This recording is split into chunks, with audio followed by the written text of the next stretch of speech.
This is Ian Cameron for Sportsbook Review with your CFL Week 14 preview for the upcoming Canadian Football League slate. We have 2 games Friday, 2 games Saturday. Let's get right to it. Starting with Toronto, Argonauts taking on the Ottawa Redblacks Friday night in the first game of Week 14 action.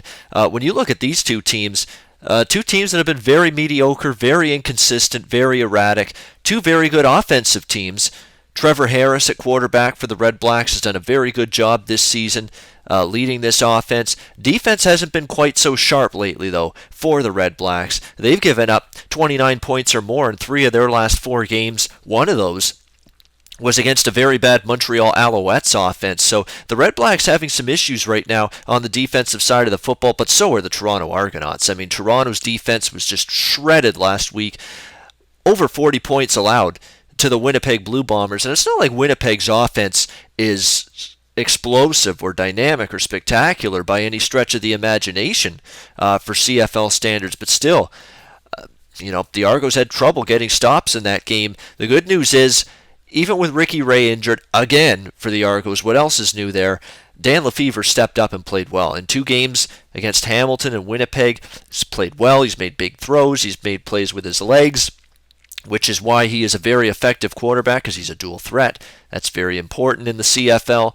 And as a result, you're seeing him make plays for this team at the quarterback position and helping out what's been a defense that's still dealing with cluster injuries at linebacker and in the secondary. It's just not a unit, the Argos, on defense that has performed at a high level over the course of the season, but specifically in the last few weeks. We've seen money come in on Ottawa. I can understand that. They were in Calgary last week. Tough game against a great team, best team in the CFL, and they end up losing that game handily. Now they're back home, trying to stop the bleeding, trying to get back in the win column. 6-point favorite. Toronto playing their second straight game on the road after battling Winnipeg pretty much even for 3 quarters and then just completely falling apart in the fourth quarter. Fourth quarter collapse is starting to become an issue for Toronto. They've had a couple in recent games. So I can understand for that reason the money moved toward Ottawa. They're now a 6-point favorite pretty much across the board at home. Total going up as well a bit, 52.5 up to 53.5. I agree with the move to Ottawa. Also agree with the move to the over in this game. I don't trust either defense. Like the way both quarterbacks, Harris and Lefevre, are playing. So we should see some points scored Friday night between the Argos and Red Blacks. BC takes on Edmonton in the second game on the Friday night CFL doubleheader. BC Lions not probably actually. They are the second best team in the CFL right now, at least in terms of my power ratings going into Week 14. Calgary, of course, the best team in the league. I don't think there's any disputing that. But to me, it's pretty clear that the next best team is the BC Lions. 8-3 straight up, 9-2 against the spread.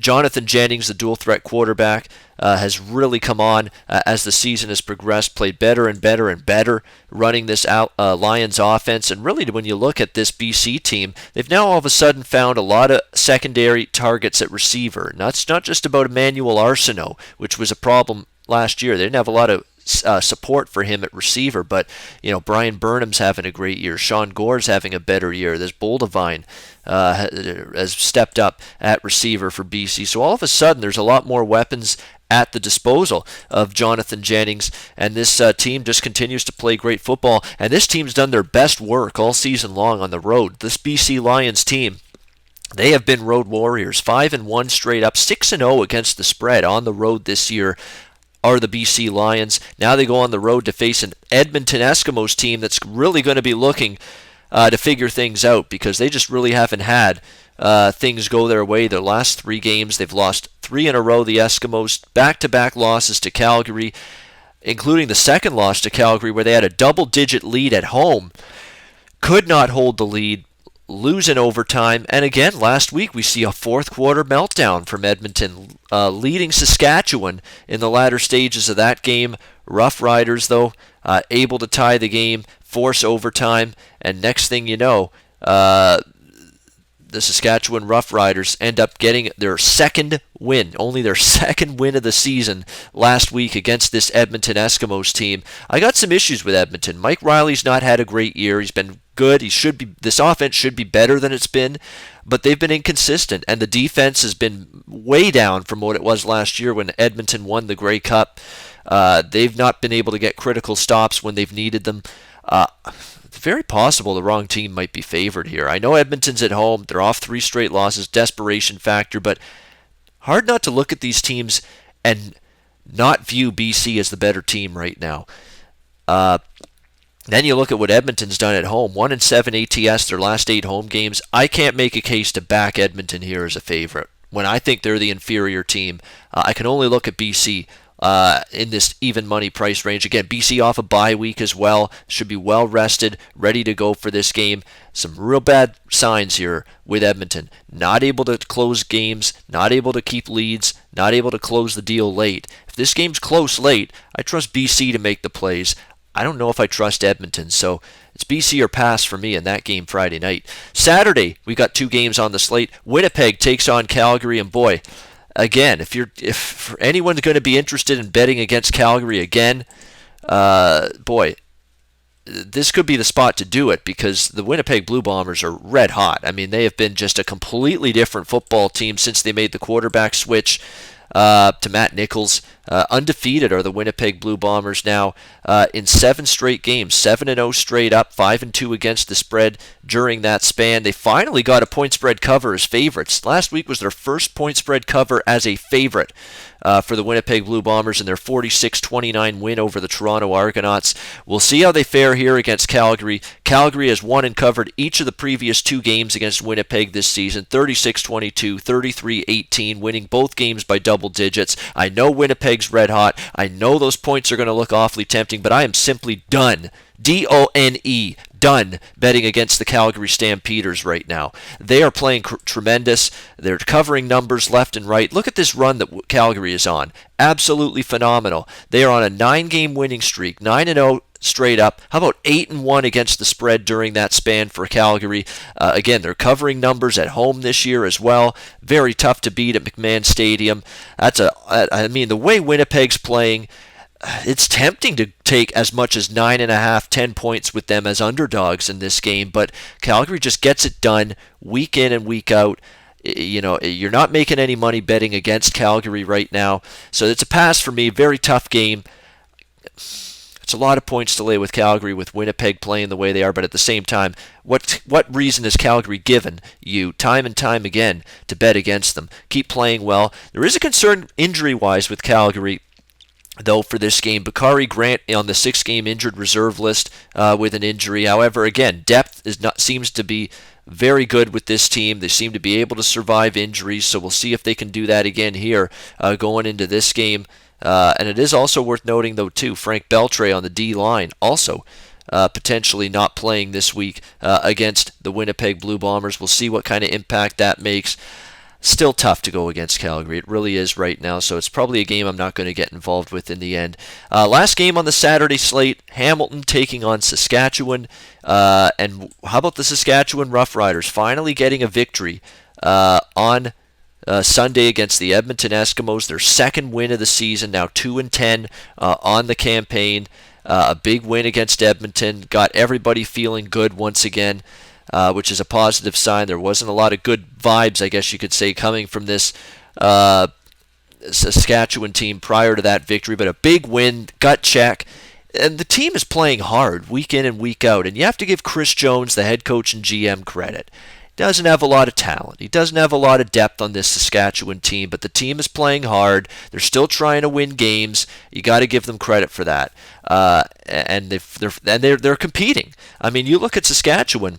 Their last 4 games, they lose by 8 at Edmonton.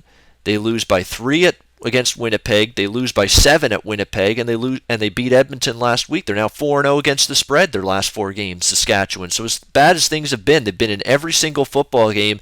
They might be in this game as well, because Hamilton had a very lackluster showing against Montreal last week, barely escaped with a 20-17 win against a bad Montreal team, and now the injuries are mounting for Hamilton. And the amount of injuries that they are dealing with going into this game, it's alarming. Chad Owens ain't going to play. Luke Tasker might not play at receiver. Courtney Stephen, probably the best player in that Hamilton secondary, not going to play in this game. Offensive line, Peter Diakowski, probably their best offensive lineman, I'd say so. He's not going to play in this game. Ross Sherman, who came in, played so well at running back for the injured C.J. Gable. He's not going to play. They're not sure if they're going to get Gable back. It is a major, major concern right now, just the amount of injuries that are piling up on this Hamilton Tiger Cats team going into this game.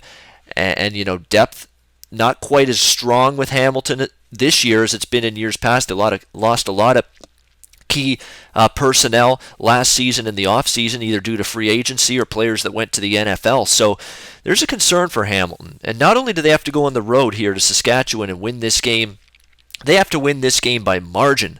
We're talking 4.5, 5-point road favorite here for the Hamilton Ticats in this game, and a team that's really been life or death to win a lot of these games as of late.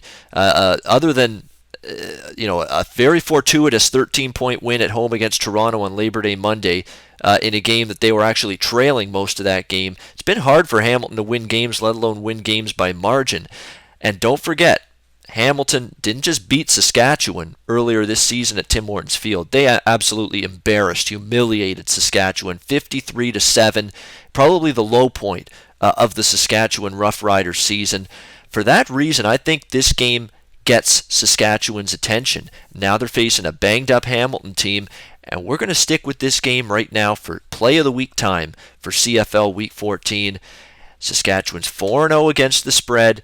Hamilton played Toronto in back-to-back weeks, gutted out a close, hard-fought win on a last-second field goal to beat Montreal at home last week. Now you got to go on the road with a banged-up, injury-riddled team in Saskatchewan and a Roughriders team now with a little confidence after finally getting their second win of the season last week against Edmonton. I think it's a tough spot for Hamilton, and I think Saskatchewan is going to want to make some amends for that 53-7 just absolute annihilation they suffered at the hands of the Ticats at Tim Hortons Field earlier this season. It's time to make it official. Play of the week, CFL Week 14. We're going to take Saskatchewan +5. That's rotation number 498. That is the second game on Saturday, September 24th.